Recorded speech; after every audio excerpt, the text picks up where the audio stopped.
And I plan on just adding like a few more types of content or whatever. Oh yeah, and then I have my new bartending playlist where I'm going to teach people how to bartend. I would like to be able to do that behind the bar though, so that I can show people. Because I mean, I have some bar equipment, but I don't have a countertop and a well to show people how to do it properly. Because there's actually a lot of things that go into bartending to be able to achieve high sales in clubs, right? So like, if you ever wanted to see like who a really good bartender is, then you should actually look into club bartenders. Bartenders that work either at nightclubs, like dance clubs, nightclubs, whatever. Or perhaps like a private club bartender. Somebody who works in a high sales environment. Maybe at like a resort or perhaps also sometimes at establishments that are maybe at tourist locations, where they have, a unique profile for a business. It's not your standard because when you're in that environment, okay, you may meet a lot of people who are experienced bartenders first of all, okay, but to be able to efficiently work in a club, okay, with a bar back and tons of customers.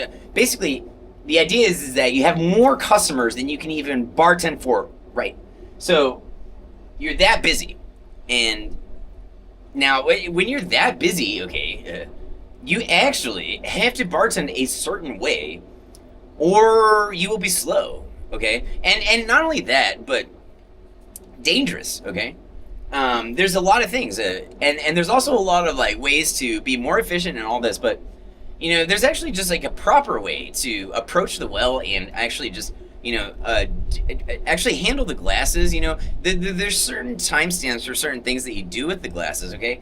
There's actually areas where like your glasses belong when you're making a drink, okay. A lot of people don't realize that as a bartender. Yeah, as a bartender, I suppose you have freedom to express yourself a little bit, okay? But if you were in an environment like a club, you would actually want to know like the formal training that goes behind kind of like the fastest way to bartend without making mistakes. There's actually a certain way to, for example, the first thing you do, okay, is you normally take your shaker, okay, and you scoop the ice, okay. So you grab a glass, you scoop the ice, and then you pour the ice over the glass over the well so that all the excess ice actually just goes straight into the well, okay? And then, you do it that certain way, first of all, because you never actually grab a glass and then scoop it into a well. First of all, a bartender could make a mistake and actually smash the glass against the well because they're going too fast. You understand? That happens, okay? Now, I understand, I'm experienced. I would never just accidentally smash my glass against the metal edge of the well, okay? Well, yeah, you might be really, really good, but tell you what, even the best bartenders may make a mistake every once in a while, especially if they're trying to go fast, right? Now, that's not your only argument because, that's not the only bad thing that can happen when you go to a well to scoop it with a glass, okay? You use a metal shaker, okay? First of all, yes, you can smash the glass into the well on accident and then you just pour glass all over the well. Now, in that scenario, okay, that's really bad in a club, okay? You know what that does? That wastes all your time. You cannot serve a drink out of that. In fact, since glass is the same color as ice, you will not be able to even really tell if you scooped out all of the glass really, unless you water all the way down with hot water. Oh man, it's a nightmare, okay? So, okay, look. You have to burn all the ice or scoop it out and then do a combination of burning it with hot water. Okay. So that's one of the first things that can go wrong. And so no way. You have to learn a different way to do bartending to avoid that scenario completely. First of all, yes, you have to, because you cannot take the risk of just accidentally doing that. You just can't. Not in a nightclub environment. Not where thousands of dollars are on the line. Okay? So that's the first thing. Okay? And then the second thing is that you can chip the edge of the glass when you go to scoop. And this is very common. When you go to scoop a glass into a well, you will easily chip the lip of the glass, okay? And that is just awful, okay? Now that's even worse than smashing a glass into a well because, first of all, you may not know that you did it, okay? And that happens very frequently. I don't know the probability, but you may not even know that you chipped the edge of the lip of the glass. So that means that, oh my gosh, it's horrible. Your customer, oh my goodness, they could cut their lip And that hurts so bad when you do that, man. I have seen that in bars, and you know what? It bleeds so much. If you want to make your customers bleed, yeah, hey, it might happen. If you have really good glasses at your bar, it might happen once every few years to you. It might happen once every 5 years. But I guarantee you, if it's glass, it's almost definitely going to happen. And it's just a matter of time. Okay. So look, now the next scenario that can go, and I'm hanging on this because this stuff is real. People as bartenders need to know this. Okay. All right. When you scoop a glass, and this is, I don't care if you think this is long-winded or not, but this is actually the analysis that goes into bartending, and this is why you do it certain ways or not. Okay. Another scenario that happens when you do that is, yeah, you chip the edge of the glass, okay? But the customer does not cut their lip on the glass, and instead a shard of glass is now in your well and it has gone completely unnoticed. Maybe, and there's so many things. You can actually chip the glass and then, oh, I changed my mind, I didn't want to use this anymore. Yeah, or oh, I see that there's, an inexperienced bartender, this can happen. Oh, I see that there's a chip in the glass. I'm not going to use this one anymore. When they just try to scoop it and there's actually still a shard of glass in the well. My goodness. So there's so many things that can go wrong there. And that is even worse because then somebody can be ingesting the glass. Okay, now nobody's cut their lip on it. Nobody knows that there's a shard of glass in your well. Wow. Okay, so now it's going to go down their esophagus or their trachea, even worse. Okay. Holy crap, dude, somebody can die from that. Okay, so as a bartender, you have a responsibility not to scoop ice with a glass. Okay, I don't care if you've never chipped a glass doing it. Do not do it.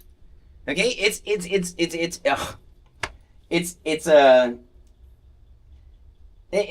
inconceivable, that they just don't train bartenders right, So, look, that's very important. Now, once you have taken your metal shaker, okay, you people, and you scoop it over the glass so that the excess ice goes over the glass into the well and you're not wasting any ice, okay, then you, in one motion, put the glass up on the bar top on the rubber mat and you leave it there, okay?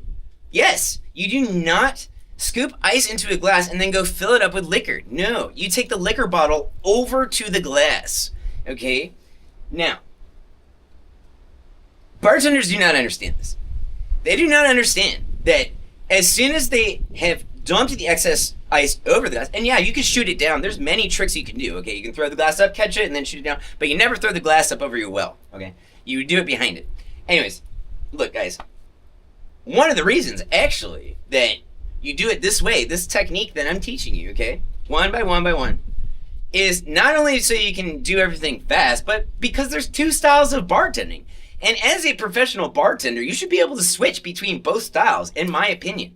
And there may be more than two styles of bartending, but as far as I know, there's just bartending, standard, a barkeep, and then you have flair style bartending. So,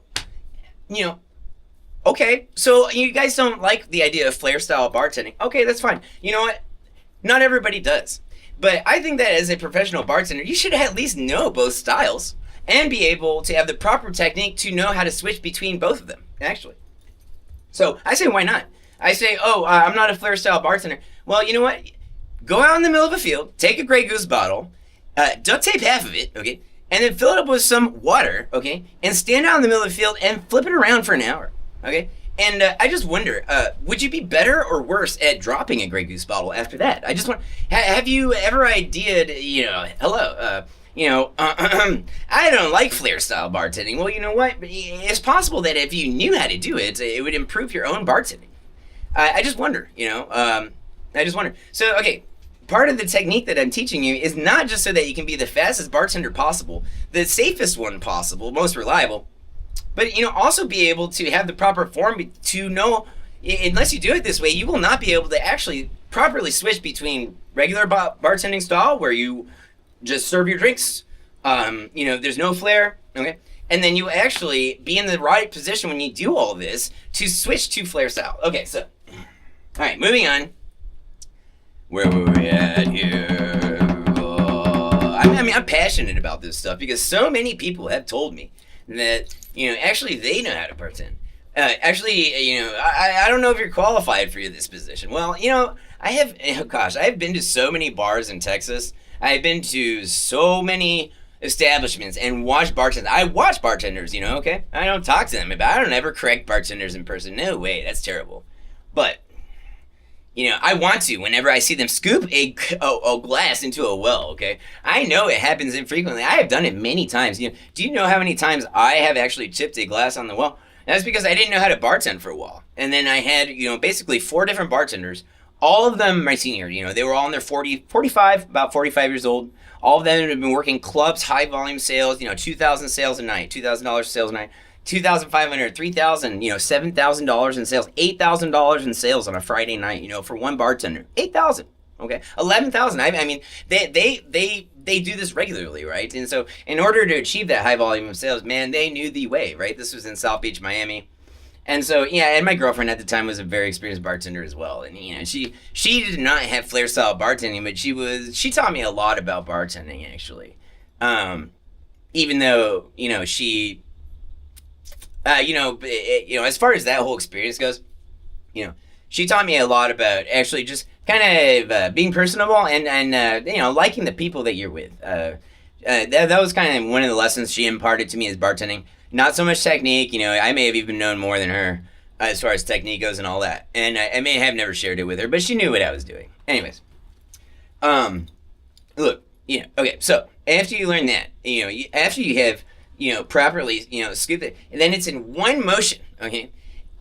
There's nothing else that you do, okay? You don't understand. After there's nowhere else that the glass goes, okay? After you have done the ice over it into the glass, and it will go full, when you use the shaker every time, I promise, pretty much no matter what size glass it is, you can scoop so much ice into it. It is one motion. I don't know how else to describe it. That's it. It goes up on the bar mat, And so, did you need to make more than one drink there? Or was it just one drink, like most of the time, right? You can make one drink at a time, or if you have similar drinks, often wise to line up, I need 3 vodka sodas and something else. Maybe line up 3 glasses at first, the same way. So you would grab a glass, scoop, ice, up. Another glass, scoop, ice, up. Another glass, scoop, ice, up. Then you have 3 glasses on your rubber mat, do you not? Now, what you do then is you grab the liquor bottle and bring it over to the glass. And in the same time, okay, this is very important. I'm not making stuff up. At the same time, you bring the gun over the top of the glass. You do not bring the gun over the glass before. You do not bring the bottle up first. You actually time it so that you walk over with the bottle and you have grabbed the gun and you bring them over at the same time.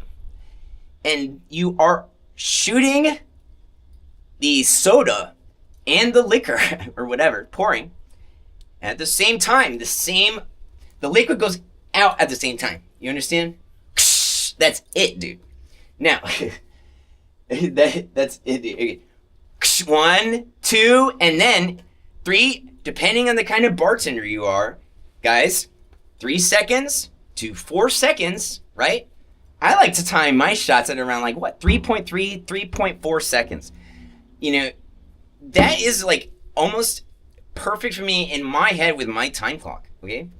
And depending on the kind of bartender you are, if maybe they got a double or a triple, then you stop the soda when you can float a little bit of liquor on top since you're putting extra in. So you're going to need that extra room. So the soda's going to end early, because it fills up fast. The soda comes out faster than the liquor does not per the time. So, for most average cocktail glasses, the soda will fill up first by the time you need 2 shots or 3 or 4. Or if you're a very long pour bartender for some reason, your establishment actually has a certain way of doing things. They like to overserve their customers in a way, right?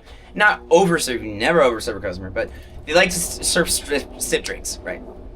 So, and I've seen that before. I've worked at establishments where my owner wanted me to, basically get people a little bit, maybe my shot pours were on average for him. I think they were more almost 4 seconds, okay? And sometimes even, I don't know, guys, even above that, okay? Just a little bit extra, okay? And so I've seen that, but that totally is a unique scenario. And so anyways, guys, in that scenario, yeah. So what do? Then you retract it, okay? And so if you need to do 1, 2, 3, and then you leave it, 1, 2, 3, and then you leave it a little bit extra, 1, 2, 3, and then you leave it a little bit extra, and then the gun and the liquor go back. So yeah, the gun will go first, and then you would put the liquor back on the shelf, or if it's a house vodka and it's in your well, or you guys have your mid-grade at your well, maybe even you have your high ends there, a couple of vodkas, then yeah, man, then you grab the vodka and just put it back in the well and you're done, dude. Now, garnished, yeah, grab the shots. 1, 2, 3 is up. And then what do you do every time as a bartender, dude? You put a napkin down under the drink before you serve it. Hello? So then the next step is to grab a napkin and, okay, guys, you pinch the napkin and then you can spin the napkin on the bar top and it will come down faster and it will actually float down a little bit easier and it's easier to separate. There's a technique, guys, come on. So you pinch the napkins. How many do you need? So if you just need one, you pinch the top, and then you twist it down with a float. That's it. Boom, right there. And then you grab the drink, you set it on the bar in front of the customer. I'm actually kind of angry right now because I don't see anybody bartending like this in my area. And they don't even know how to do it. Okay, so yeah, if you needed 3 napkins, you'd actually pinch the top of it, and you try to separate it 1, 2, and 3. And if you get really good at it, bam, bam, bam. 1 glass, lift it up, over, down. 1 on an arc, and then set it in front of them. Yeah, guys, did it need a lime? I don't even know, right? So, that would actually be the step before I think the straw, right? The straw is after the lime, okay, guys? So, bomb, put the lime on it. What was that, a vodka soda? Bomb, with a little extra. Put it on there. And then, yeah, guys, then you do the bar mats. Or sorry, not the bar mats, but the bar naps. And you put a little twist motion as you put it down, and then you, in an arc, just put the glasses over. Or you can do a kind of a straight shot, but it's still going to be an arc always. Do you understand that? Even if you grab the glass to get it to the customer and you try and put it in a straight line motion, you have to exceed the height of the bar top. So it's going to be in a freaking arc, and it's going to land. You understand? I mean, that's actually how it works out. Okay? So, gosh, guys. So, that's a served drink, right? I could talk forever about this, okay? Now, with a martini, I just want to point out that, for example, I saw a bartender, I think it was 2 days ago, okay, that didn't know how to shake a martini, okay? I don't know. Or anything, really. When you shake something, it goes over your shoulder, okay? So, and the same ethos, when you're making a martini, you do not grab a shaker and fill it up with ice, and then walk around to your liquor, and then grab the liquor. Oh yeah, I guess I need some dry or whatever, sweet, right? Yeah, vermouth. Okay, or mostly vodka gin. I'm not going to teach you guys recipes, but look, okay. So you do not do that, right? In fact, with a martini, you would use a glass, okay, and you would scoop with the shaker into the glass, one motion, put it up, and it would be a normal. What do you call a regular? It would be a shaker glass, right? So, I'm trying to actually think of a word for that glass right now. Anyways, I don't know it. And so, the reason that you use the glass first of all is because guess what, guys? It improves the customer experience. When you actually have a glass up on the bar mat in front of the customer and you pour liquor in it, they get to see the liquor go over the ice and go through the glass. Now, if you're walking around ever as a bartender with a glass in your hand and going up to your liquor cabinet and then taking the bottle out and just put it in your hand, first of all, the customer doesn't even get to see that whole presentation. You understand? The liquor going over there. And if you're holding a shaker, I just want to point out, if you're holding a shaker, okay, a metal shaker can, to walk up to some liquor, your hand is like melting the ice, dude. And so you don't want that. You don't want to water down your martini any more than you are supposed to. You do not just want to walk around with ice in a metal shaker and just melt it with your hands. That's the opposite of what ice does for a bartender. Mm-hmm. So, okay. Now, with the martinis, guys, if you grab a martini and then you shake it in front of your face, that is not using gravity, first of all. It's not horizontal, okay? So the liquid's inside. You're just kind of shaking them up and down, and it's sloshing with the ice. For a real bartender, man, you take it up. It's over the shoulder, dude. every single time. You do not shake it in front of yourself and like, I don't know. That's actually a good way to spill some liquor too. So yeah, yep. And you know what else? When you do this, okay, there's actually a certain way which most bartenders I think know, hopefully, and if you don't, then you're extremely new. And this video is very good for people who are extremely new at bartending, okay? Because I would love for you guys to at least take away from this. Please stop putting your glasses into the well, man. Okay? Now, and then learn how to bartend for real. So, when you shake over your shoulder, dude, then you go up to the bar top and, okay, look, the shaker and the glass are going to be in a certain way. I actually have my shaker right here. I should just go grab it. All right, let's just think for a second. Look, a normal glass is like a bustle. It is like a, is that a trapezoid? You guys know what a trapezoid is? So, it's like a upside down trapezoid, I think. If you were looking at it from the side. So, and then the shaker, the metal canister, is indeed, the opposite of it, right? It's upside down. So, look, you're shaking it over your head, right? Now, they're going to be at an angle every single time you do it perpendicular against the bar, okay? And that's with the shaker, though, not with the glass. So the shaker metal canister is going to be outside the glass. You're going to see that they're at an angle like this. Okay? Then you would turn it to the side. You line up the shaker's top with it. And then just one firm but soft knock, okay? You separate them because many times there will be suction and there will be a problem. And, many bartenders actually struggle with separating their metal canisters from the shaker glass. So there's actually a proper way to do it, and you should do it that way every time. I really do believe that, it is, I think it's the best, safest way. I suppose you don't want to, yeah. I mean, once you get good at it, honestly, I don't even think there's much risk. I mean, I don't think there's much risk of you doing it over a well, honestly. In my opinion, I don't know. I've never been really trained on that, but, when you're separating the shaker glass from the metal canister, I actually would think in most cases it's okay to do it over the well, okay? And so you knock, just gently with it perpendicular every time. You turn it against it and then boom. And it will separate very easily once you get good at it. Especially if you use the same equipment every time, you'll know exactly how it feels. You'll know exactly how to do it. And so there is a certain way to do that as well, okay? And then you would actually put the metal shaker then on the, you would lift it, separate it, and then put them both down. And grab the strainer and just put it on top. And then, yeah, and first, by the way, yeah, you would chill the glass, okay? And you should also polish your glasses almost every time.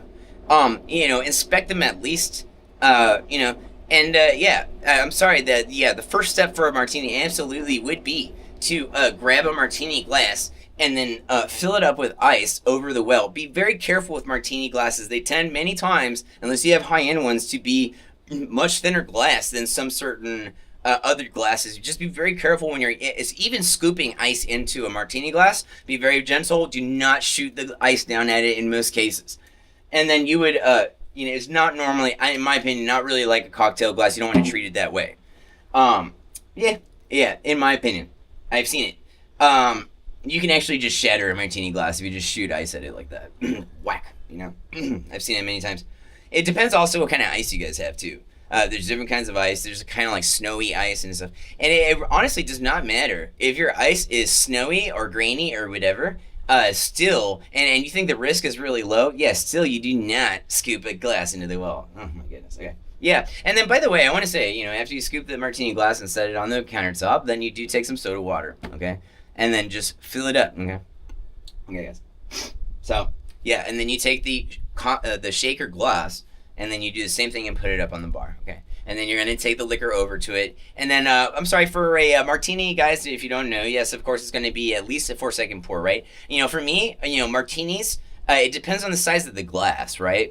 I've worked at establishments, martini glasses at different sizes, okay? So you just need to, and also, by the way, the 1/4 inch below the top of the rim would be an ideal way to serve a martini. But different establishments actually have different ideas on how. And once again, they have different ideas on how they want to serve martinis. If you are a bartender, in fact, I would talk to your owner or your manager, okay, and I would get on the same page as them, especially about martinis. I would talk to them about. What do you guys want out of the martini, right? Do you want it a quarter or a half inch from the top? In addition, what kind of pour are you guys looking for? Are you looking for exactly a 4-second pour? And so, for me, actually, gosh, from what I remember, man, I often, at my establishment where we had very large martini glasses, we would be doing very long pours. So, it was, and seldom would we use vermouth. So, anyways, guys, this is the basics on how you would serve your customers. Now, and I also want to point out, okay, with a martini, you do not need a bar nap. Okay, you do not have to set a bar nap down for your customer. There's a reason why, right? Because there's a stem. Okay, so for a martini glass, just don't serve a coaster. Do not give them a bar nap even unless they ask for one, okay? Or if they have olives, you can put one down and present it or whatever. But, they want some on the side or like whatever. They have it frequently and they want extra this or whatever. I don't know, guys. So, or cheese or whatever they have. And so you just don't standardly sell. You don't standardly sell or give a bar nap with a martini. There's no need for it. And it clutters is less classy even in a way. They are already drinking a martini, and I'd like to point out that they don't need any cloth to go with it or whatever, right? Because most of the time they can manage themselves, and I find that they don't really ask for a napkin most of the time. So it's not necessary. Okay. And, there's just a few more things that you guys should know, be careful sliding your drinks down to your customers, especially in a loud environment. If you do get into flair style bartending, one thing I would advise is just to be careful because, even if you have a nice bar for it and whatever, at one time I slid a glass down to my customer and it was 20 feet down the bar, okay, 15 to 20 feet. I was just like, I made him the drink, and there's, a certain way to do it if you know how to do it, right? So I'll just tell you, when you're actually sliding a drink down to your customer, sometimes you can just take the gun, grab the soda water. I use soda water because it projects a little bit more than the tap water. You just splash the bottom of the glass with some soda and hit the bar when you do it. And then, once you learn how to do it, you just splash it with soda water, and then you can just put the cocktail glass down on the bar and slide it down to your customer if they're that kind of person, okay? And, I just say be careful because, in that scenario, I slid the glass down to my customer, and when I let it go, I actually just, I like my wrist flicked, and I threw it so fast that it was going like, I don't even know, it was just flying down the bar, dude. I threw it like a baseball. It was just, whew. And he was looking away at the time. And so, I knew he was going to turn around, by the time my glass got to him. But, I didn't realize I was going to throw it so hard. So, I was just looking in horror as my glass is shooting at this customer, straight down the bar. Not at him, but it was going to pass right by him and shoot off the end of the bar, which was like 30 feet long, I think. And he was looking away, and then, my lord, at the last second, he just goes like this and catches it. And just turns around in one motion and catches it. I was like, yo, that guy's like a secret agent or something. I was like, what on earth? I didn't even know the guy or whatever.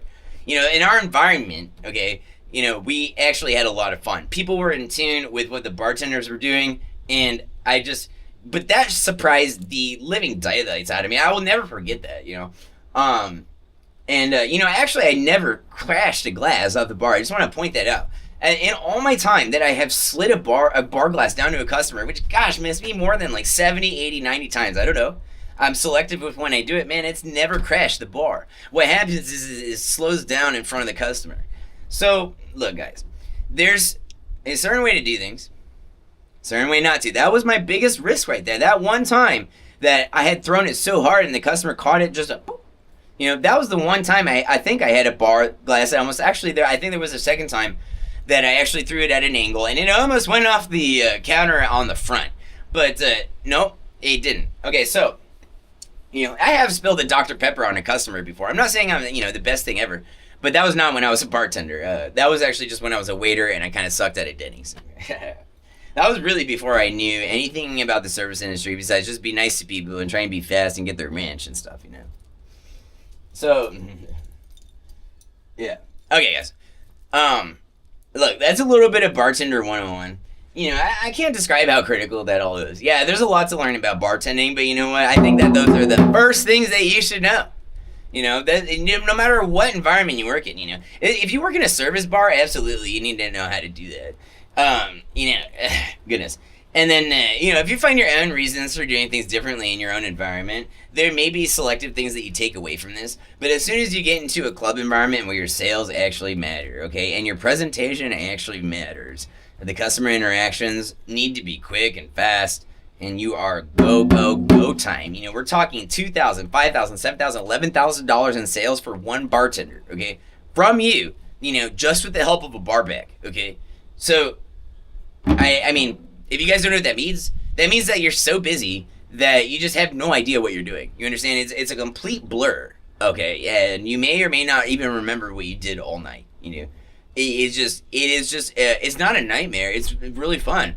It's really hectic and it's a busy environment.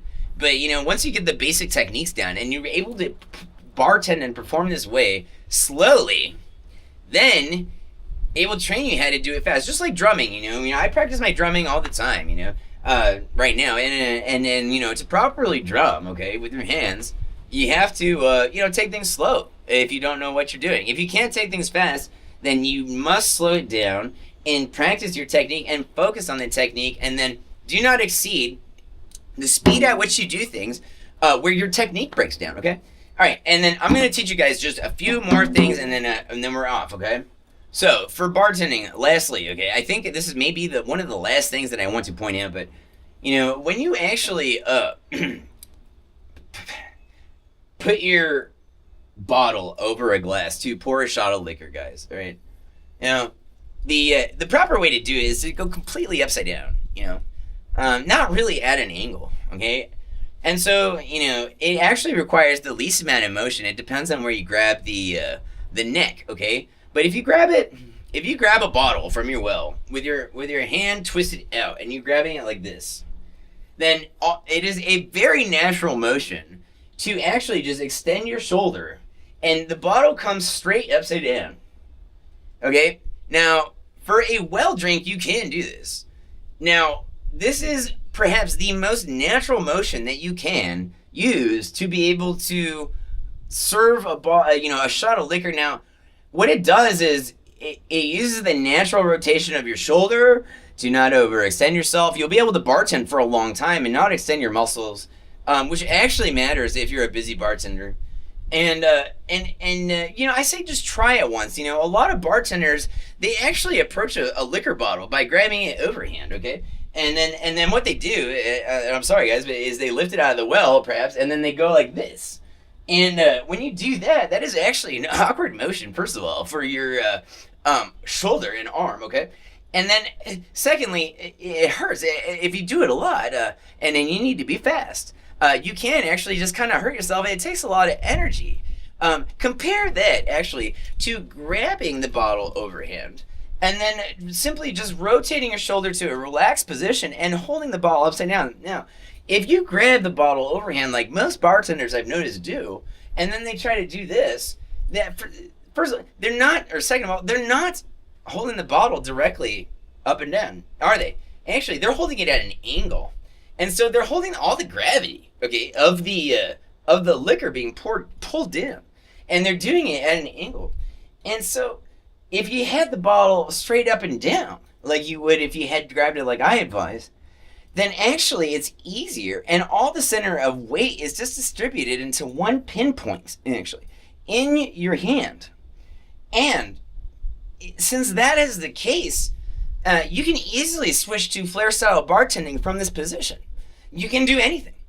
You understand that? Yeah, you can switch to flare style bartending from this, but you know what? Actually, it's going to require more effort, first of all, because you're at this angle holding all this liquor at an angle in many cases, if it's a full bottle, like dang.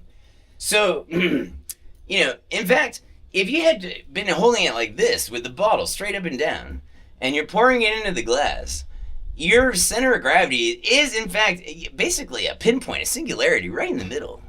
All of it's going to be pulled straight down. And it's all distributed evenly. It's perfect. And so it uses less, it's easier. And when you are switching to flare style bartending, you're starting with basically a zero gravity, complex, right? A distributed, gravitational pull of the bottle, an even weight distribution. I don't know how else to say it. And so it is actually like a gyro. You can do anything with it, okay? You could start by flipping it. I mean, you can do anything, man. So I don't even know, okay? There's a lot of things that go with that. Now, I mean, if you're gonna learn flare style bartending, I mean, I think this is the precursor to knowing how to be a flare style bartender. Guys, I'm not advising that you go become a flare style bartender. I'm advising that you know how to have proper technique as a bartender. First, safer, more reliable, faster, okay? And way safer, first of all. Oh my goodness. And you're able to rotate between, techniques, and it will open up, a good base for you to be able to learn both styles of bartending, okay? You'll be able to learn how to be, what do you call just being a regular bartender, Standard bartending style, non-flare, regular? So, a barkeep, I don't know. I just wonder. So, guys, if you are a bartender, you have any comments on this little vlog here, where, I'm super passionate about this stuff, and it's upsetting. It's honestly upsetting to think, there's people out there, recently I had an interview with an establishment, and they were trying to make the case that I needed to learn more about their bartending. Okay, I don't remember what they said, but they were saying, you need to learn how to make drinks here. And so that is just, I would never learn the way that they make drinks, though. I don't care about learning their recipes, and any bartender can do that. It's so easy nowadays. By the way, if you need to know something, just bust out your phone and look up the recipe. What would be wrong with that as a bartender? Once you know how to, establish the baseline of knowing how long to pour, how to handle the glasses and the ice and everything, you can make any recipe, really. It doesn't matter. You can mess with it. And you can learn how to do it, You can always, as a bartender, take a straw, and I do this many times, and you may get drunk at the end of the night if you do this too much. Be careful. Is to just, stick it in the drink, and then put your finger on the top of the straw, and take a little sip of what it is that you just made. If you're making a new drink, a tequila sunrise, I don't know, Sex on the Beach, or whatever it is, guys.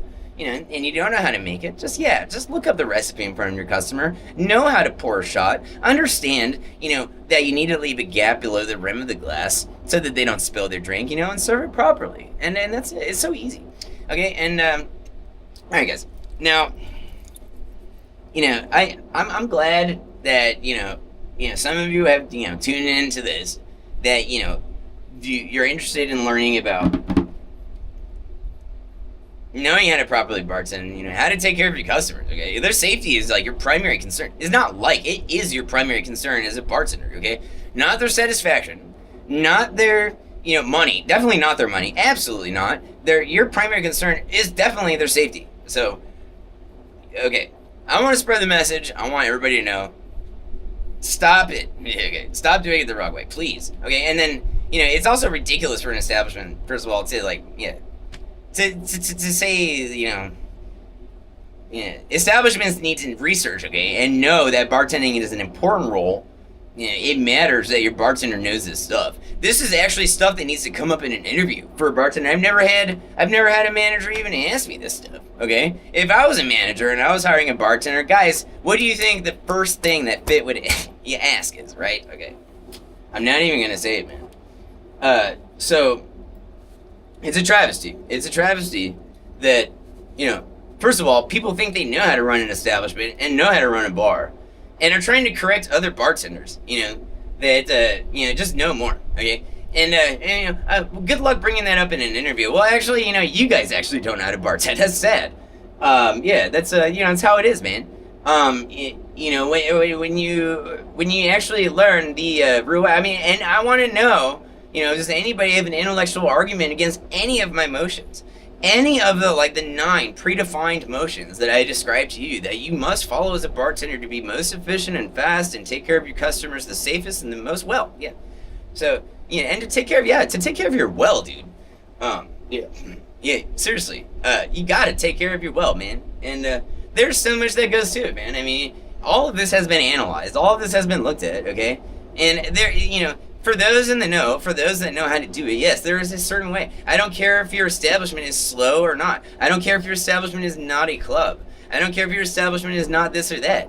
Your establishment is meant to have bartenders perform their duty in a certain way to be able to take care of their customers the best. With the primary focus being safety. That's it. Okay, we don't care. If this person's unsatisfied and leaves a $2 tip, we really don't. At the end of the night, what matters is that they're able to drive home. Okay, that you took care of them. And that you didn't try to do any illicit stuff either. And by illicit, I mean trying to overserve people to get a better tip. Really, if you're with the authorization of your owner and you can do that, which I used to do all the time, I would even talk to him and be like, hey, do you mind if I establish the kind of rapport with my customers where, I can, give them a little extra here and there. And he was okay with that, and that was the ethos, that I wanted to have, because once you had that understanding, then you get to know somebody a little bit. You can give them a little bit extra, blah blah. But I would never give a lot extra. I mean, gosh, 0.7 seconds. I wouldn't just sit there for like 5 seconds and just give them so much liquor. It's like a Long Island iced tea or something. Okay, now, especially for a Long Island iced tea, I don't know. I suppose I was actually about to start talking about flair style bartending. Yeah. So, I guess. Well, for a bartender to serve a drink at the same time, grabbing a bottle out of the well, you'd grab the gun. I would do it overhand, and then you would in one motion, boop, right at the same time, you're pouring it.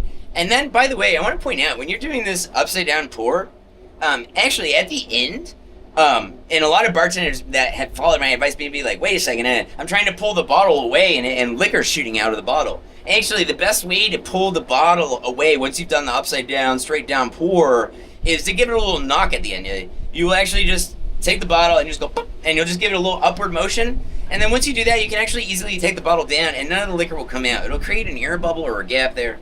And you'll be able to easily, just give the bottle back down, and you won't actually spill any liquor. It takes a little bit of practice, but I just wanted to point that out for any of you that take that advice for grabbing your liquor bottles overhand, okay, and serving that way. It's a more natural motion, like we've talked about, and I believe it is actually faster, because you'll be able to, it takes less energy, and it's just a better way, I think. So, and honestly, as a bartender, I think that, you actually kind of have a little bit of a choice there. I would advise doing maybe perhaps most of your pours with that overhand grab and then doing it, but maybe a percentage of your pours, 20%, maybe 30, I don't know. I think in my case, that's actually how I bartend. Maybe 15 to 30% of the time, I'll grab it up and actually do it the old way.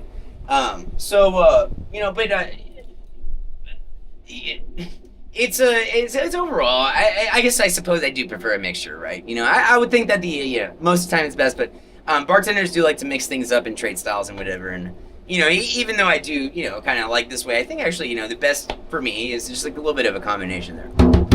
Okay, guys. That's it about my requirements for bartenders. Starting off, I also do have advice for establishments. You need to do your research a little bit about bartending, because not many know, and it's if you have a bartender at your establishment, it would be well worth your time to pass on the rest of their career. They may be temporary, 2, 5, 7 years. Who knows how long people normally keep a good bartender? You want to at least give that bartender, the necessary training that they need to have a good career. Otherwise, you're really not giving them anything. Actually, you're just giving them the illusion that they know how to bartend. People, most bartenders, and I've gone through grueling experiences as a bartender. I mean, it's hard to describe, I have had it pummeled in my face, for hours and hours and hours and hours, man. Just, basically induced slavery, especially at this one location. I worked at it was a tapas restaurant in Miami Beach, okay?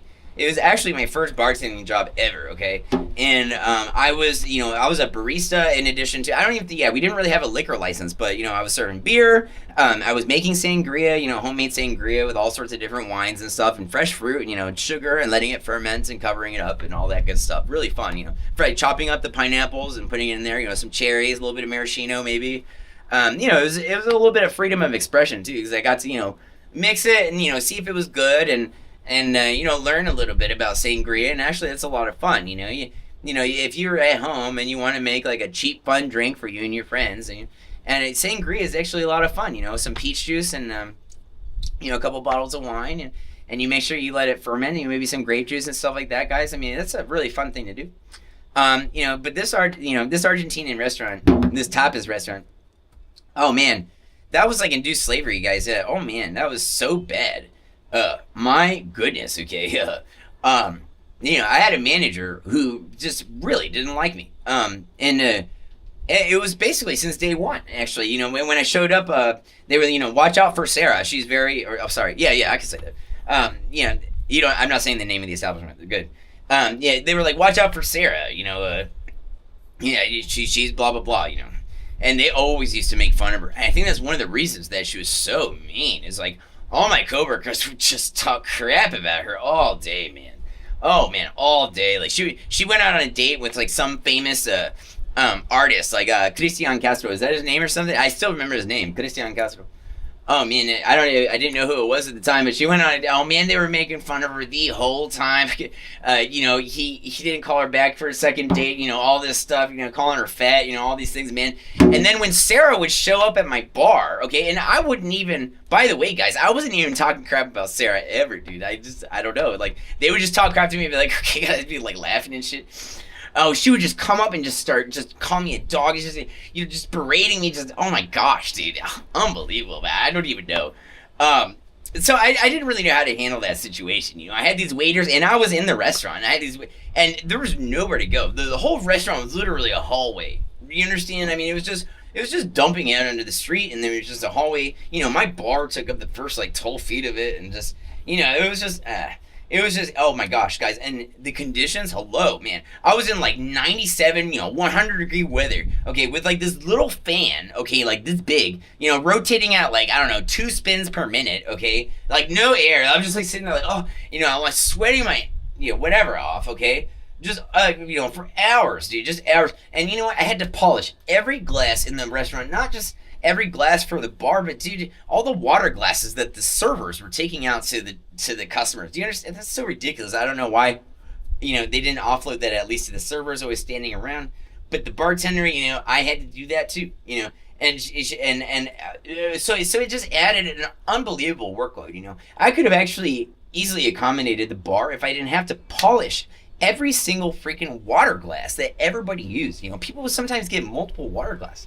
So they're asking for all these polished water glasses. They're just, wow, man. I mean, can you imagine? Just ridiculous. In addition to all the drinks I had to do, man, I was constantly polishing glasses, okay? And so, yeah, shoot, man. I mean, polishing glasses, there's a specific technique that goes into that too, because that is a great time to slice your hand open. Man, because you're going fast and you're just trying to just finish this off. Oh my goodness, you guys. Wow. I mean, you just want to be careful with that stuff. Learn how to polish a glass, Come in with a little bit of an angle, too. Don't just let your fingers rub against the lip of it over and over again, because you will come across glasses with chipped lips, and you'll just slice in your hand. I mean, you just have to know that, man. You can't trust where you get the glass from and everything else. So, yeah, when you're doing that. And bar naps, by the way, are really good at it. Guys can use steam and all that. You guys know that. Always inspect it up to the light for the lipstick, too, guys. I mean... But yeah, I mean, for that original bar, that was just such an awful experience. I can't imagine, dude. I can't imagine ever working in a condition like that. I mean, I have seen worse conditions in a restaurant as far as health code is concerned and all this, but not most of the time. Out of all the places I've worked, that Argentinian restaurant was one of the worst. And the cook was always screaming at the top of his lungs. I mean, it was just, oh my goodness, man. I can't even imagine.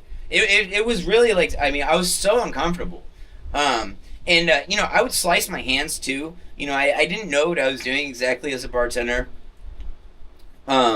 like I said, it was my first job. This was before I got originally trained. I had been, it took me a few jobs to come across those experienced group of people that I talked about. They were actually between two different, establishments, but those four people or whatever, they actually trained me the way. Man, look, yeah, that was such a worthwhile experience, man. I have a trove of knowledge. I have made so many mistakes as a bartender, and then got that amazing training, and I haven't had criticism from employers yet over any of my bartending styles or anything that I'm doing. Most of them don't even know what I'm doing, right? And they don't even know why I do what I do. So, it's definitely time to share this knowledge with the world. Guys, this is certainly the introductory things that you really must know as a bartender. You just must know that. So, every bartender should know it. I don't see how you could call yourself a bartender without knowing that. This is more important than knowing recipes, you understand?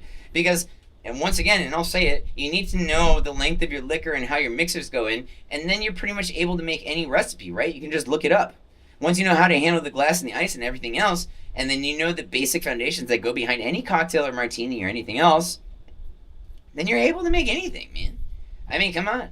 And there's specialty drinks, sure, yeah, you may need to learn how to be trained in making, I don't know, carnivorous drinks. What do you guys put? I mean, there was we had an establishment, they sold carnivorous drinks, putting bacon and prosciutto and fresh this and all this amazing meat along with their drinks. Vodka martini goes great with that sometimes. And some olives, blue cheese stuffed. Oh my goodness. Imagine just a little slice of some ribeye mixed in there. Yo, dude, as a garnish or whatever. Have fun with that, guys.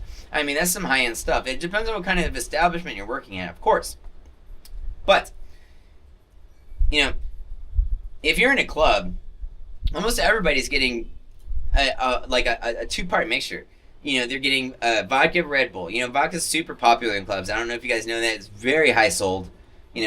And then, what about a Dewar's and soda? A Dewar's and water, guys, come on. Jack and Coke. Many times it's a two-part mixture with or without a garnish, right? And so, that may be one of the most frequently visited drinks if you are in a club.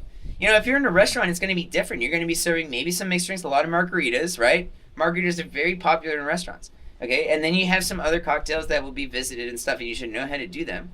Okay, yeah, even in a restaurant, people will order two-part drinks like a vodka soda. Okay, garnished with a lime. But yeah, and it's serving on the rocks. Bartenders should know that if you serve something on the rocks, you do actually, I think, give a little bit extra. Instead of a 3-second pour like or 3.35 or whatever I use. You would use, a little bit longer for on the rocks, guys. I mean, that's traditional, that's standard. When somebody gets something on the rocks, yeah, you don't give them a double automatically, but you are giving them just, I'd say a half-second pour extra. I mean, and that's classy and that's standard, and that goes with a normal establishment who knows what they're doing. And if you have a customer who stays at hotels a lot or does this and that, if they're not getting a little bit extra with their on the rocks order, and you give them a normal little jigger of a cocktail, then yeah, they may complain. If they know. So, I don't know. I suppose I'd have to do more research to know if that's even debatable or not, but I've never really seen anybody argue that. Okay, guys. So, yeah, and, there's lots of different stuff, okay? And I also want to point out that knowing how to make a good frozen drink is one of the most difficult things I've ever come across as a bartender, And I feel like a lot of people, it's a specific skill. Right. I think, talking about frozen drinks as a bartender, I think people should actually, as a bartender, study frozen drinks all on its own, learn how to make frozen drinks because it can be complicated. The combination of ice, okay, and melting your ice, which order are you doing it in? Are you actually taking a long time to mix all these liquids together? One of the techniques that you can use for that is actually you can to help with frozen drinks, you can actually just kind of put the liquors that are not cold into perhaps the whatever it is that you're doing, a blender, or if you're mixing it in a glass, you can do it without the ice at first to save yourself from just letting it melt the ice and then slapping the ice at the very end and then blend it. and do it in that order, so that you melt as little ice as possible, and you get that kind of granular shaving. That's one tip I do have for anybody who really gets into making frozen drinks. I don't think that you want to put ice in there and then actually you start melting a lot of your ice by adding juices and whatever else is that the liquor especially, whatever else it is that you're doing, right? So that's one thing I found. It may help you to make more consistent frozen drinks. But honestly, as a bartender, frozen drinks is one thing I've really struggled to like perfect. Yeah, I can make a great. I do make. I kind of want to make one right now. I mean, I have some pina colada stuff right there. Some creme de coconato. Some. I don't have any liquor though, and I don't drink that often, you guys. So yeah, yep.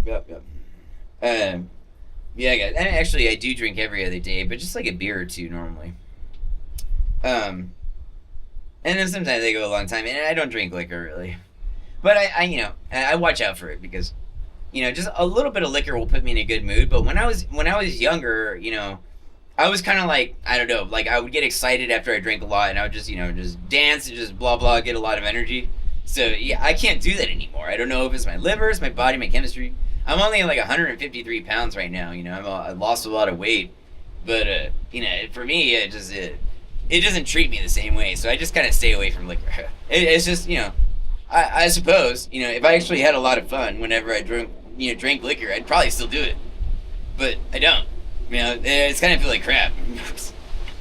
And unless it's like honestly, and I hate it normally when people say this, but yeah, like vodka most of the time makes me feel like way better than whiskey now, and it's because I drank so much scotch, dude. I just I was a whiskey drinker. I used to drink bottles of whiskey and stuff, but I mean it's depressing how much scotch I have drinking. When I was bartending. Yeah. I used to just drink a lot. Nuts, dude, nuts. It's true, man. I would drink so much, man. Unbelievable how much I drank. So, but I was having fun the whole time, and by the way, it just treated me differently. It just put me in a good mood, gave me energy. Man, if I tried to drink a bunch of whiskey right now or some scotch, and the scotch would treat me a lot better, but that whiskey would just make me feel like crap. I would spin. I just had no energy, and I would just go to sleep. And so no way. I do not want any of that in my life. I do not like to just kind of spin out and just go off into catatonic nothingness and feel like crap at the same time.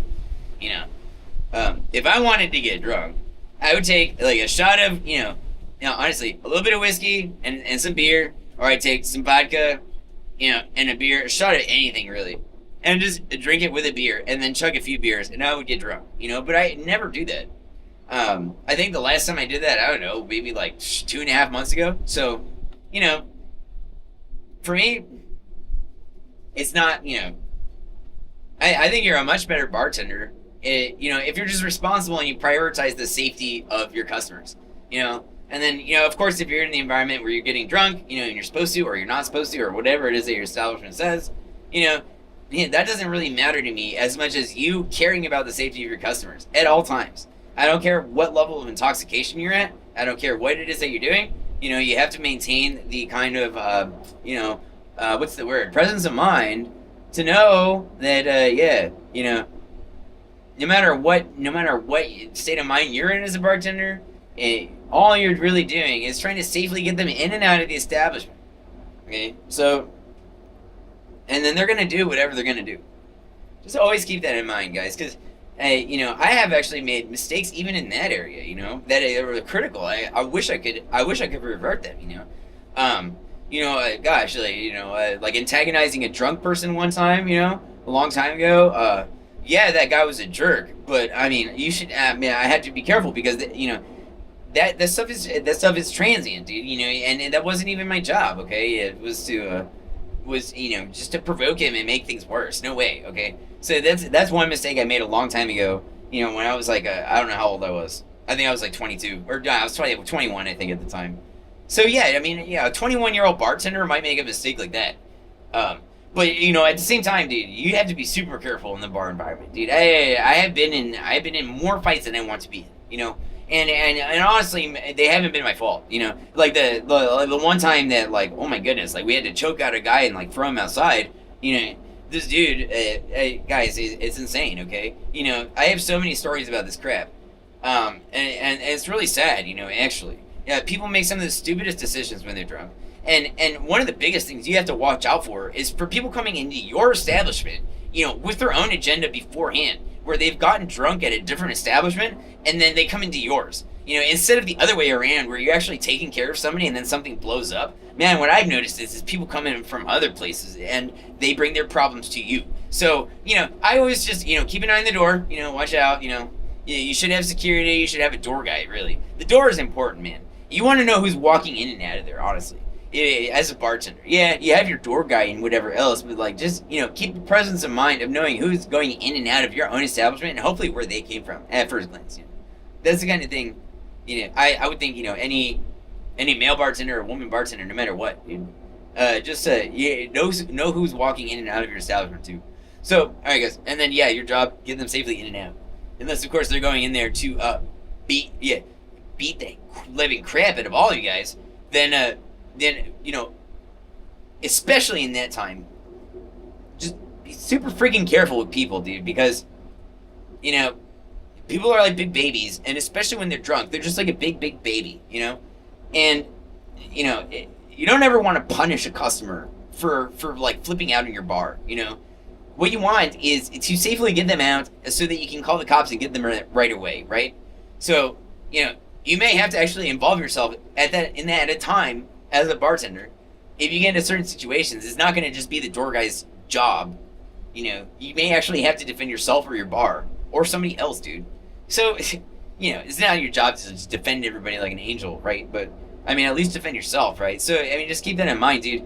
You know, for a customer to come into your bar, man, just be careful with that, okay? You don't want to get anybody killed, dude. Man, it's so bad. So just always be careful with people, even if you have an incident at the bar. Do not get them killed. You know, that awful. You know, take care of them still. Okay, that's really important. You know, I have seen establishments where they punish people. You know, they're the security guys will literally beat the F out of them. You know, and you know sometimes they deserve it, right?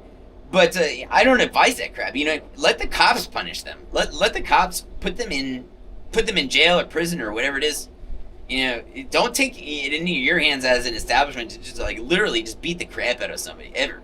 You know, as a bartender, no way. But yeah, and honestly, you know, I think it's important if you're going to be a long-term career bartender to know jiu-jitsu. I think you should know how to choke people out. I think you should know how to defend yourself with submissions. I think that's probably important or Kimura or some sort of an armbar or something. Get trained in something, because you know, not every job has that concern, right? You know, if you work at home or, you know, if you work at many offices or anything like that, it doesn't really matter, okay? But, you know, as a bartender, whether you're working in a restaurant, most restaurants, even some restaurants, yeah, whatever. Restaurant, it's a public-facing role, and due to the nature of alcohol and the kind of rambunctious behavior that goes along with it and the type of personnel that like to consume it, man, you should know how to defend yourself as a bartender. So yeah, just learn how to freaking defend yourself, dude. I would think that if you're actually going to be a career bartender, dude, please take the time, you know? Yeah, learn how to do some jiu-jitsu. Learn how to do an armbar. Learn how to do anything, okay? To choke out your customer, to defend yourself, get some degree or something. Get a degree, a belt of jiu-jitsu, you know? Know how to wrestle, you know? That would be important, okay? That would actually be critical to being a good bartender overall, because, you know, if you're signing up for a career as a bartender, you know, 20 years, 30 years, 40 years down the line, you know, some people do that, you know? Yeah, you might find yourself being a bartender for a long time, but at some point, you know, the real bartenders will actually decide to be a bartender. They like to be a bartender, right? So, you know, knowing that, just, yeah, definitely advise every time knowing how to defend yourself with this form of submission, okay? Not knocking somebody out or punching somebody with striking or whatever. No, I'm talking particularly about jiu-jitsu. So, and that's something I learned from one of my masters in South Beach. So, all right, guys. You know, that's just I mean, that is just one of the longest vlogs I have ever seen anybody talk about bartending. Okay, and if you think about it, I really didn't talk about much. All I really talked about was how you should grab glasses, handle ice, and do this and that. But it took so long to explain because there's a certain way to do it. And I guess, I will do tutorials and stuff like that, and I'll chop it into little sections when I actually have a bar to walk up to with my own bar equipment, right? And, every bartender should have their own muddler, right? Every bartender should own a muddler that they can take to work or whatever else, You should have maybe your own bar equipment at home so you can practice and whatever. But, yeah, take the time to go out and buy a mixer, and a strainer. I'd like to show you guys mine. It's kind of nice, actually. Yeah, I guess I'll go grab my mixer real quick. Just show it to you guys. I'll be right back. 3 minutes, y'all. Hang on. But yeah, I think you should own your own muffler. It looks like a dildo too. It's funny. Okay, good. Come on, guys. Oh, and I think the best muddler is made out of wood too, because like an old Italian woman with her, cooking pot, okay? They leave the scrub in the bottom of their pot to give it that natural flavor. You have your own muddler, man, you become your own bartender. A wooden one is nice. Yeah, the grains of the wood soak up. So, yeah, guys. I mean, that's a little stuff. I don't like metal muddlers. Or plastic. No plastic. Screw plastic.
Yeah. There we go. I mean, this is just for personal use. This is not my favorite.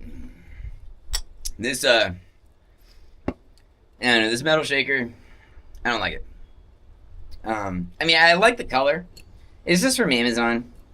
Amazon has a lot of good bar equipment, I think. It'll get you the basics of what you need. You don't need the best this, you don't need the best that.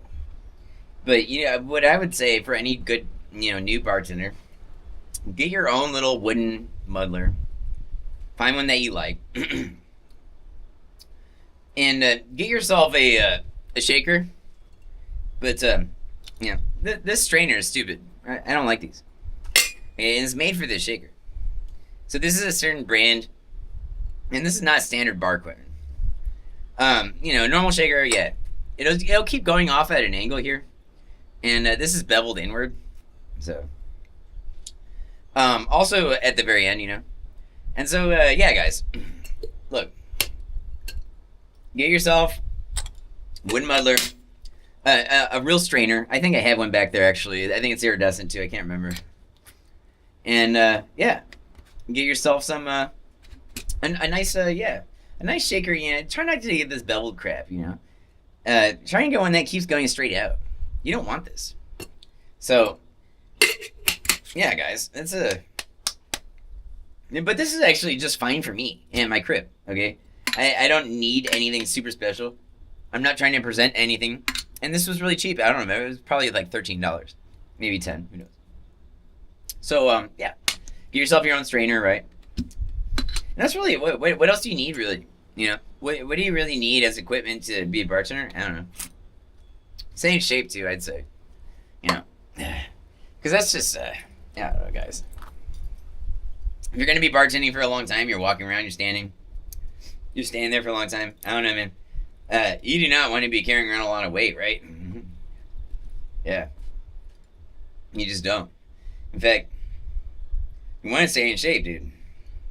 And you want to know how to bartend properly so that you can actually, if your muscles are a concern, you're not in the best shape, then yeah, you want to know how to do it right so that you're not extending yourself, especially in that case too. So there's just, everybody, everybody's been a bartender. We've already been through all this, right? We've already figured out so much crap.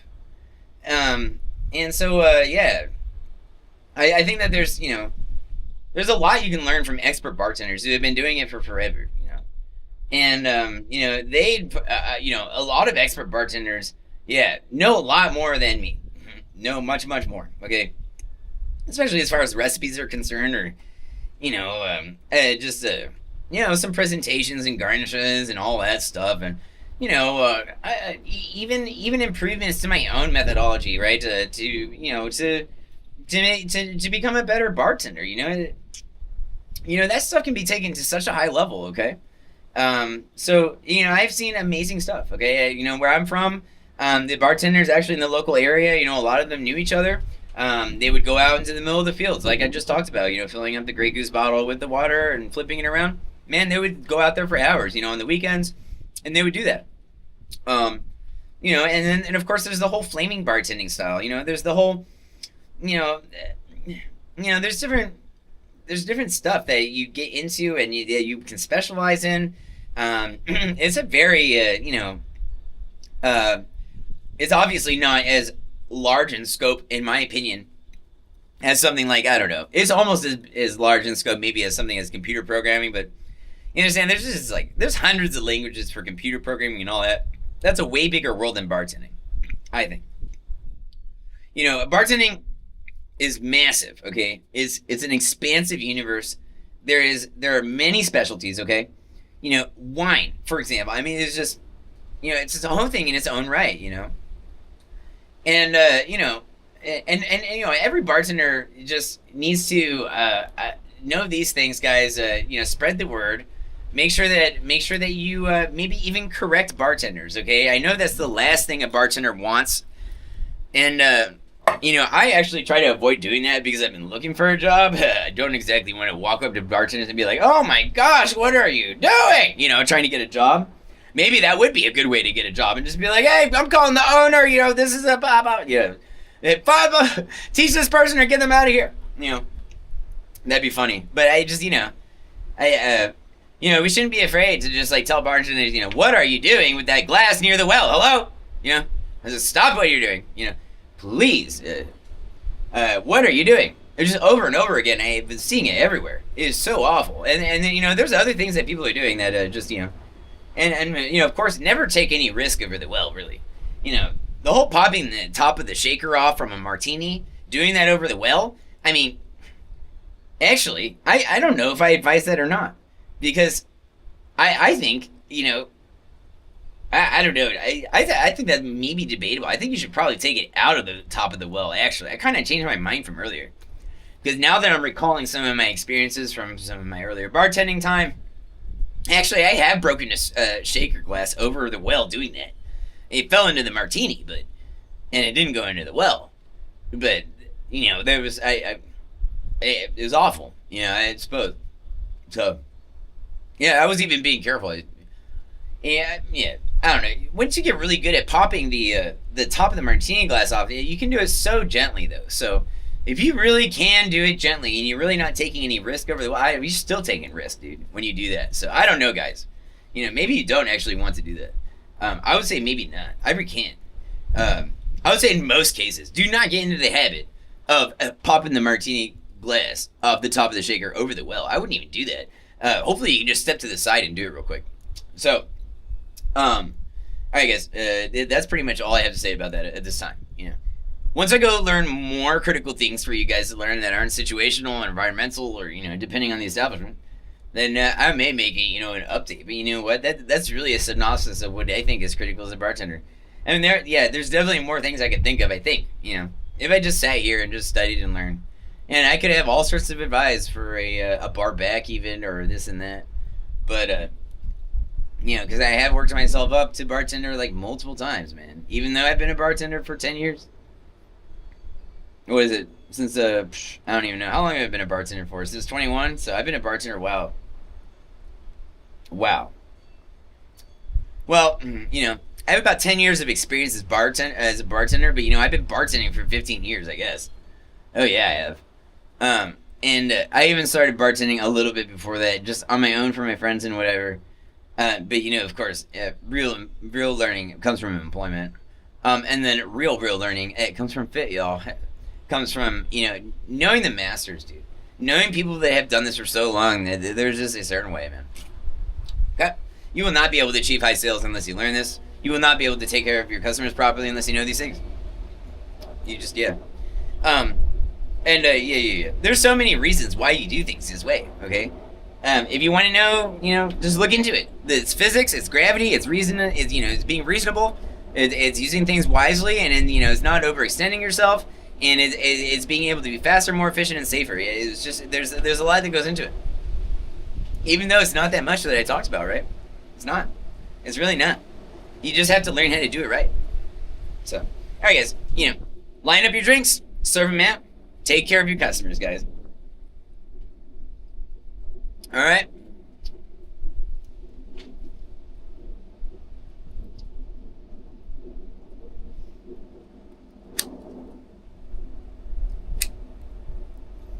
Okay. It is currently 9:45. What I'm going to do is I'm going to stream for 15 more minutes. 50 more minutes. 18, actually. And then I'm going to end the stream. I'm going to end the stream, and then I'm going to chop up this little live stream I did. I'm going to make a couple videos out of it. I'll grab some of the good songs I did. And we're going to start another, recording session for developing software, okay, for one of our clients. And I'm going to completely switch gears here and go over to developing a web system, okay? I have a certain deadline I'm supposed to meet, really. I actually don't have a deadline, but I'm just trying to wrap it up and I'm trying to just close out the window. Yeah. So, yeah. I hope you guys enjoyed that, man. I haven't heard too many people talk about that. I've heard a lot of people identify themselves as bartenders that know what they're doing. And, you know what? Out of all the bartenders that I've met, few of them are experts. Few. They're just, normally you have to do things a long time and go into a high sales environment before you learn how to properly bartend, Some people learn the right way to bartend at, establishments that don't have that high of sales, and I'm talking, like under $2,000 a night. But, for the bartender, just for their just for the bartender, just under their name, guys, under $2,000 in sales. I mean, yeah, if you have 2,000 in sales, that's great. That's actually a very high amount. I think if you had 2,000 in sales, I mean every night, that's incredible. As a bartender, yeah, of course. But you know, unless you're actually in a high pressure, high fat, high speed, there's no way that you can actually keep up with the demand. There's parades, there's parties, there's this, there's that. There's so many people walking in, yelling at you, screaming at you, holding cash and money and whatever, credit cards, trying to get your attention. Then how fast are you? Right? That's the real question. What about when you have unlimited demand? Okay, what about if there's like 20 people you can take care of if you knew what you were doing? If you could just collect an order and do things and knock it out and do this and that, sling out the drinks, get it out as fast as possible. Look, where I was at, okay, a lot of people were not driving home. Okay, so there was people walking across just the island to go back to bed. Okay, and so in that kind of a situation, obviously that involves a higher degree of freedom, and that's a party environment where you're constantly going, and you actually from 10 p.m. or 10:30 or whatever, all the way to 2, 3, 4, 5 in the morning, you might be going so hard until 4:30 a.m., dude. Just so freaking hard, man. You might even go all the way to the end when they like close out and then they finally shoo out all the people, dude. So you may not have a second breath in between what you're doing and what you're not. So, your next order and this, when you're taking an order and when you're flipping the drink, when you're fast at the computer, man, that can make a big difference too, dude. If you're actually able to use a POS faster than a freaking POS, then that can freaking pay off so well. A lot of bartenders may struggle with that too. In a high-speed environment, man, that actually matters. You should be, like, for us, like, we're just pop, pop, pop, pop, pop, pop, just pop it out and then just instantly, dude. I don't even know, man. I mean, we went so fast, dude. So fast. Because it was important, We had, because our owner wanted the sales, right? That's what... I mean, I worked in the, the top office for the bar at the end of in the mornings, right? I would go into my bar. I would work in the office in the top floor. I would help with the accounting, and I'd actually prepare things for our accountant and take the nice previous sales and get it over to him and classify and do these different things. And so, oh yeah, man. I mean, every owner, cares about that. If that's the type of situation you're in, where you actually do have so much demand, and many restaurants are like this too. You have a rush hour where it actually matters how fast you can make drinks. Oh yeah, dude. Many bartenders are in that situation. So guys, if you are in that situation where you need to actually make drinks fast, oh my goodness, be able to do it, dude. Line up your drinks first. All right, y'all. All right. We'll see you, let's see, we got a few minutes left. We're going to switch over to play music for a few minutes. And then, like I said, we're going to go ahead and separate out and do some development for our client. It's not going to be a live stream. I'm just going to record a video. And I'll probably release it on a Tuesday or Thursday coming up, 7 p.m. Maybe Saturday, yeah. Tuesday, Thursday, Saturday, 7 p.m.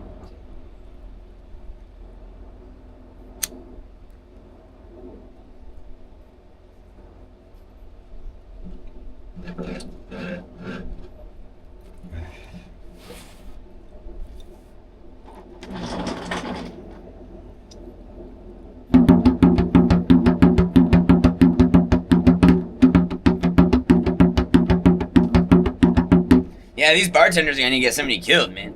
They're gonna get glass in somebody's throat. They're gonna get, glass in somebody's eye, dude. They're gonna do something, man.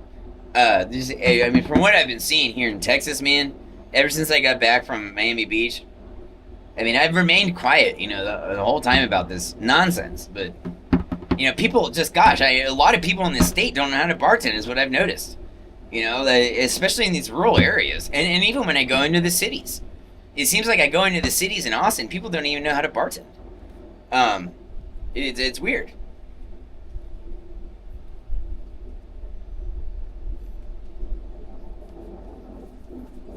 It's very weird.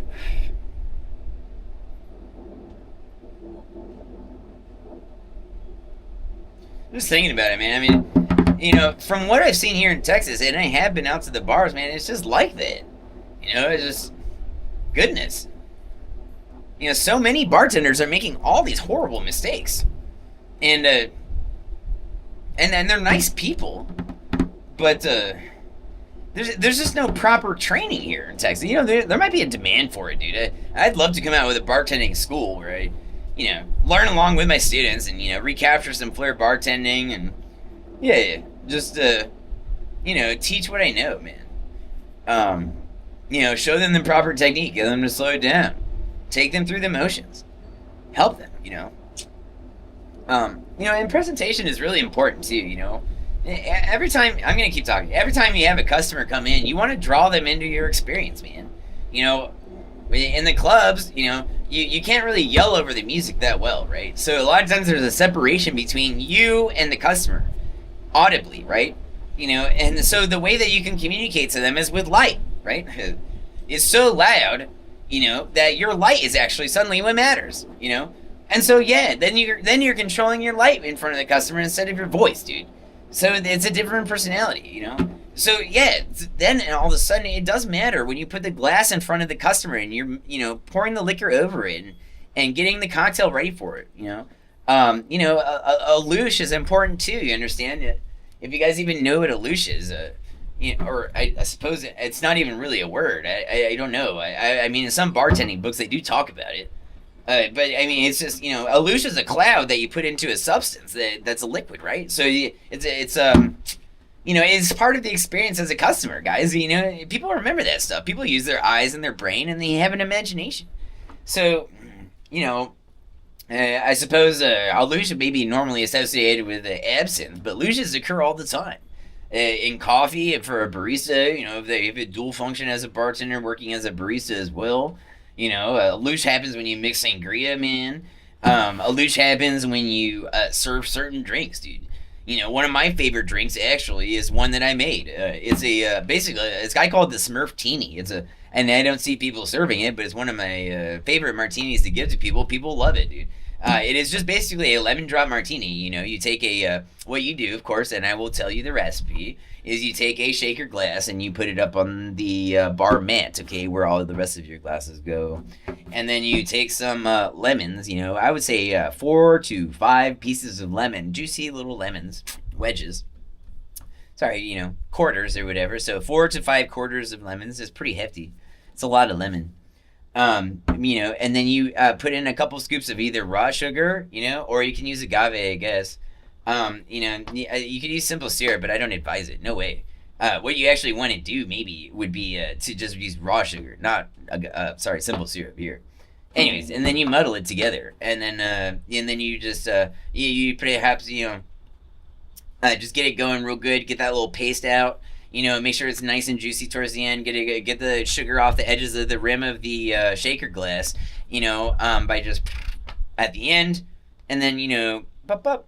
Get it ready, and then guys. Then you fill it to the top with ice, right? You put as much ice as possible.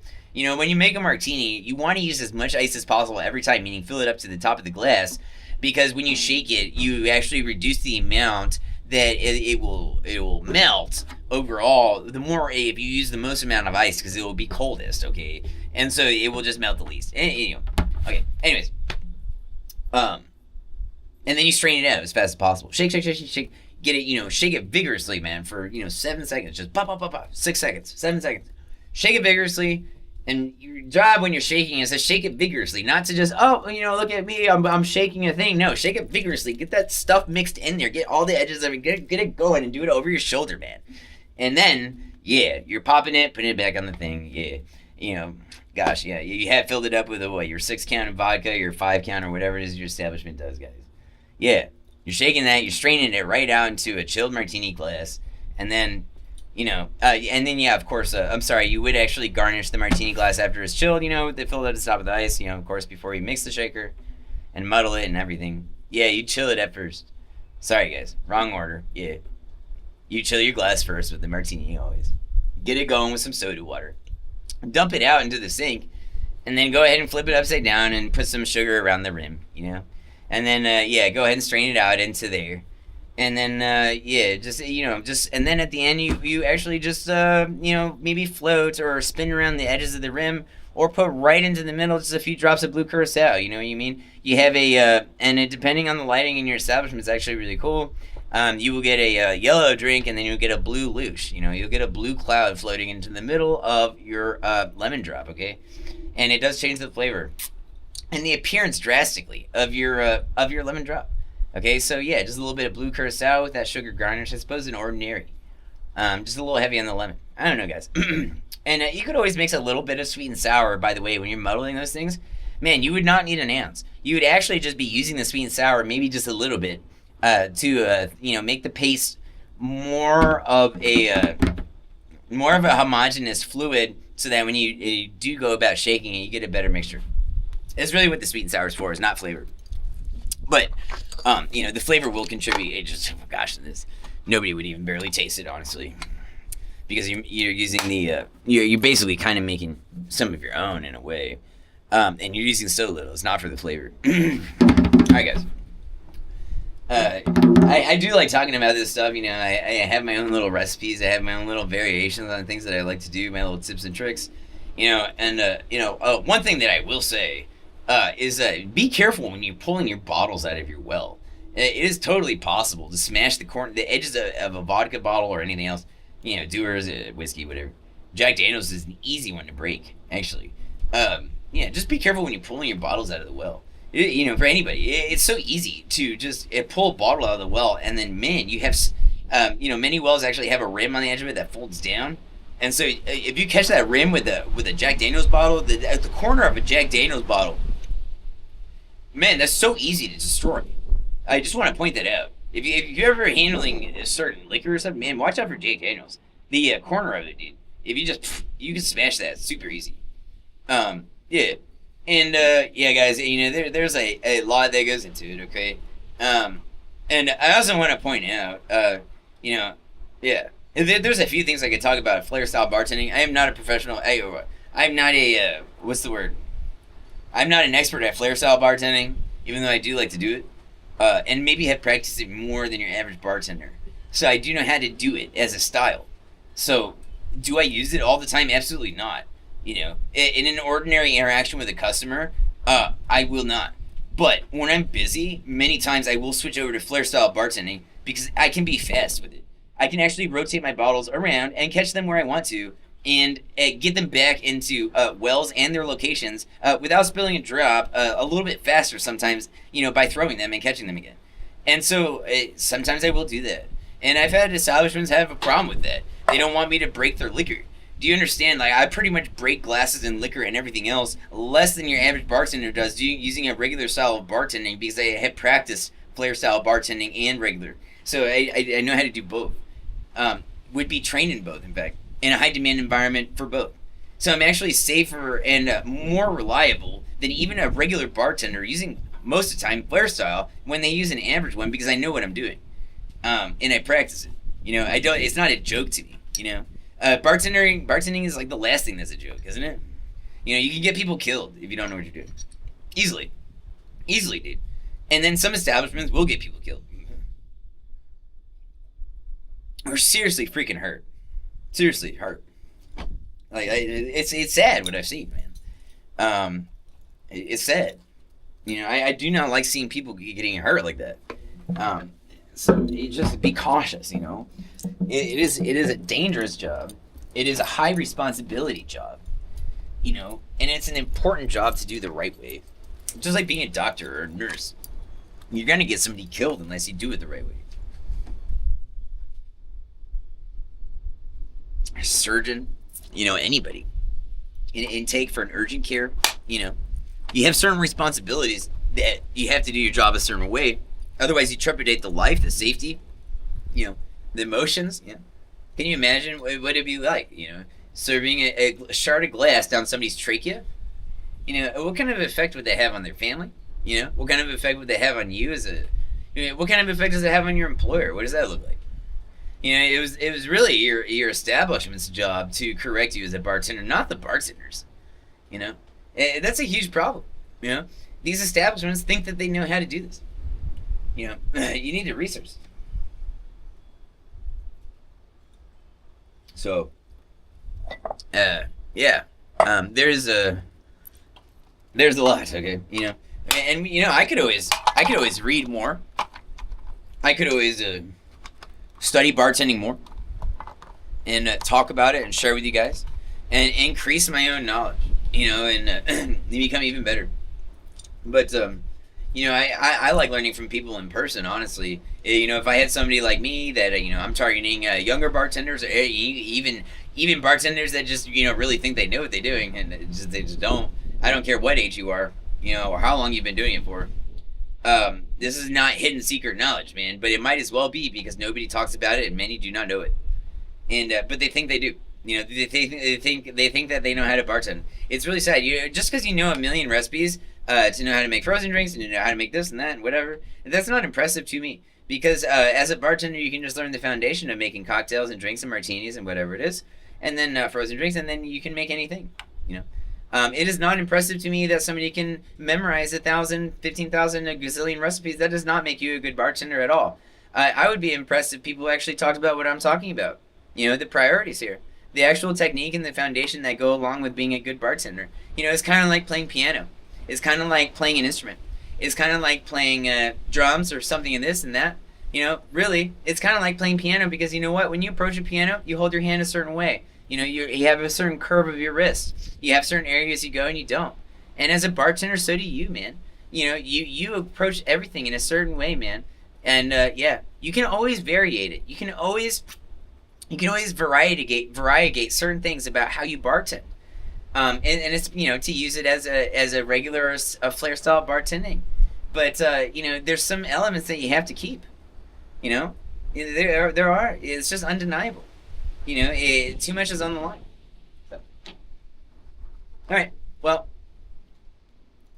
it is 10 o'clock, guys.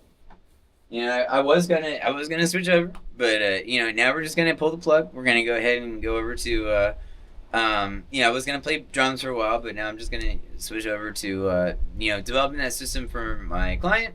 And I bet you anything, it's going to be a lot of fun. So I'm looking forward to it, guys. Thank you for everybody that tuned into the live stream. We did have somebody come by and comment a little bit, just testing out a couple live streams in a row. I actually think I can generate some content from these. So just snap it and just make a few videos and whatever else. Not bad. Not bad, guys. And then, obviously just testing out using this DJI Osmo Action 5 Pro camera because it has a built-in live streaming setting. I'm really curious about how that works. And, it seems to stream okay at Ultra HD, I suppose, 1080p or whatever. So that's actually pretty cool. All right, guys. Peace.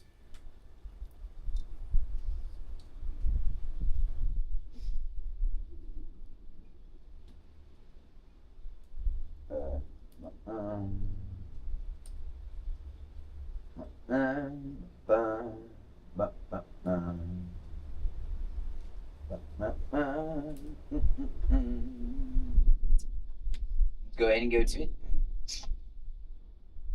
All right.